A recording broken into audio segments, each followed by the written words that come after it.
Good morning friends, তোমরা সবাই কেমন আছো? আশা করি ভালো আছো। আমরাও খুব ভালো আছি। তো দেখো, আজকে সকালটা খুব সুন্দরভাবে শুরু হয়েছে। কি বৃষ্টি পড়ছে, বাইরে প্রচুর বৃষ্টি হয়েছে আজকে, এমনকি শিলও পড়েছে। দেখো, মুষলধারে বৃষ্টি হচ্ছে। আর এদিকে আমার তো সব কাজকর্ম হয়ে গেছে সকালবেলায়। আর ছেলে মেয়ে সবাই ঘুম দিয়ে উঠে পড়েছে। ওই ঝাপটা আসছে বলে আমার ছেলে আর মেয়ে দুজনে মিলে খেলা করছে। আর ঝাপটা আসছে এত ওখান দিয়ে, আমার ছেলে বারবার জানালাটা বন্ধ করছে আর খুলছে। তো বৃষ্টি তো পরে বেলার দিক করে থেমে গেছিলো। তা আর আমি ভিডিও করিনি, একবার সেই খাওয়া দাওয়ার সময় ভিডিও করেছি। দেখো, এদিকে দুপুরবেলা আজকে মেনু করেছি হচ্ছে আলু সিদ্ধ, ডিম সিদ্ধ, ঘি, একটু পেঁয়াজ আর লঙ্কা নিয়েছি আমি খাবো বলে। আর এদিকে আমার মেয়ের ভাত মেখে নিয়েছি। আর ছেলেটার জন্য করে দিচ্ছি সয়াবিন, কারণ ও আবার আলু সিদ্ধ ভাতটা খেতে চায় না। আর একটু ওই দিদাকেও দিয়েছি সয়াবিনের তরকারি। আমি কিন্তু সয়াবিনের তরকারি নিইনি, কারণ ভালো লাগছে না বলে খাইনি। আমি শুধু আলু সিদ্ধ দিয়ে ভাত খেয়েছি।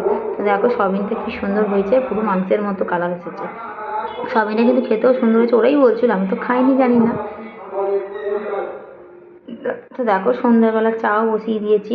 একটু শুয়ে পড়েছিলাম, খাওয়া দাওয়া করে ঘুমিয়ে পড়েছিলাম। তো উঠে এই যে চা বসিয়েছি, চা খাবো। আর মেয়েরও দুধ গরম করবো, মেয়েকেও দুধ খাওয়াবো, দুধ বিস্কুট। আর সাউন্ডের একটু প্রবলেম হয়, বাইরে কোথাও খেলা টেলা হচ্ছে মনে হয়।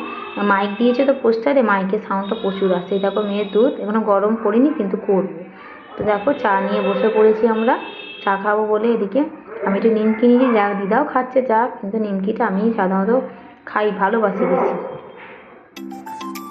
আর চা খেতে খেতে দেখছি আমার বাইরে মেঘলা মেঘলা করছিল, বিকেলবেলার দিকটা করে অন্ধকার করছে, কিন্তু বৃষ্টি হয় না। ওইদিকে আমার মেয়ে চেয়ারে বসে বসে টিভি দেখছি। তো চা পা খেয়ে মেয়েকেও তো দুধ খাইয়ে দিয়েছি, খাইয়ে দেয় যে রান্না করে নিয়েছি, রাত্রে রান্না রুটি করেছি আর একটু আলু ভেজেছি। আজকে আর কিছু করি না, ওদিকে সয়াবিনের তরকারি আছে আর একটু ডিম ভাজবো, রাত্রেবেলা হয়ে যাবে। ওর বাবা যেহেতু নেই এখন, অত রান্নার ঝামেলাটাও নেই, যা হোক হলেই হলো, খাওয়া হয়ে যাবে। আমাদের আলু ভাজা হচ্ছে। তো আজকের ভিডিওটা কেমন লাগলো অবশ্যই কমেন্ট করে জানিও বন্ধুরা। ভিডিওটা ভালো লাগলে অবশ্যই একটু লাইক সাবস্ক্রাইব করে দিও। তো তোমরা সবাই ভালো থেকো। টাটা বন্ধুরা, গুড নাইট।